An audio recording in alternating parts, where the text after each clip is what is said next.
এই যে বন্ধুরা, এই দেখো কত বড় বড় পুঁটি মাছ।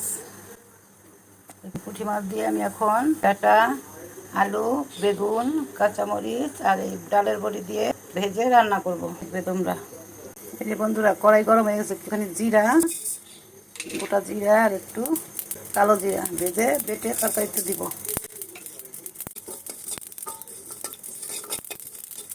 হয়ে গেছে, এখন নামিয়ে নেব। কড়াই গরম হয়ে গেছে, সর্ষের তেল দিয়ে দিচ্ছি।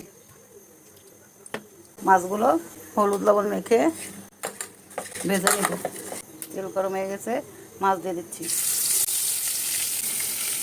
বন্ধুরা, এই দেখো মাছগুলো লাল লাল ভাজা হয়ে গেছে, এখন তুলে নিচ্ছি।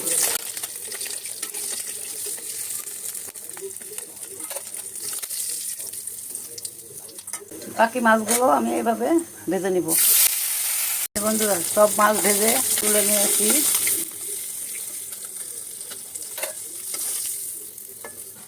সব মাছ ভেজে তুলে নিয়েছি।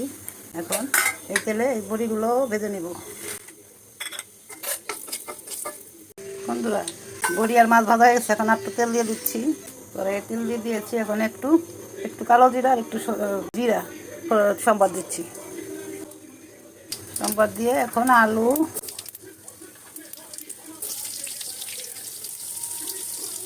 বেগুন, আলু বেগুনগুলো একটু তেলের মধ্যে ভেজে নিব। একটু হলুদ লবণ দিয়ে ভেজে নিব। লবণ দিয়ে দিচ্ছি, হলুদ দিয়ে দিচ্ছি, লবণ দিয়ে ভেজে নিব। এই যে বন্ধুরা, আলু আর বেগুন ভাজা হয়ে গেছে, এখন ডাটাগুলো দিয়ে দিচ্ছি।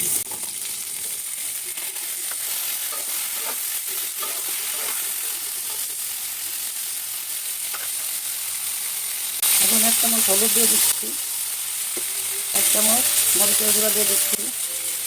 আমরা আবার একটু ঝাল খাই তো, ওই জন্য কাঁচা মরিচও দিচ্ছি, মরিচের গুঁড়াও দিচ্ছি। হ্যাঁ, স্বাদ মতো লবণ দিয়ে দিচ্ছি।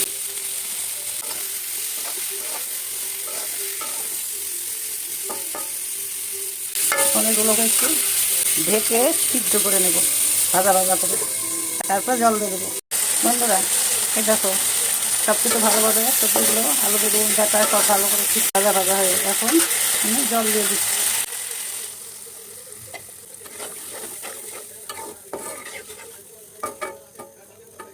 কালারটা কি সুন্দর আসছে। ফুটে উঠলে মাছ আর বড়ি দিয়ে দেবো। এই যে বন্ধুরা, তরকারি ফুটে উঠেছে, এখন মাছ আর বড়ি দিয়ে দিচ্ছি।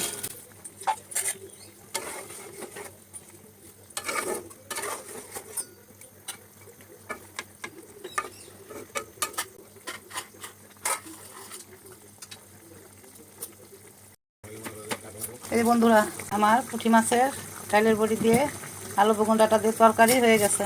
এখন নামিয়ে দিব। যে জিরা আর কালো জিরা ভেজে রেখেছিলাম গুঁড়ি করে, এটা দিয়ে দেবো। এখন হয়ে গেছে আমার পুঁটি মাছের ঝোল। বন্ধুরা, তোমরা কমেন্ট করে বলবে আমার রান্না কেমন হয়। কম তেল মশলায় আমার সাধারণ রান্না। তোমরা খেয়ে দেখবে, দেখে আমাকে কমেন্ট করে জানাবে। এরকম রান্না করে খেয়ে তারপর জানাবে কেমন হলো।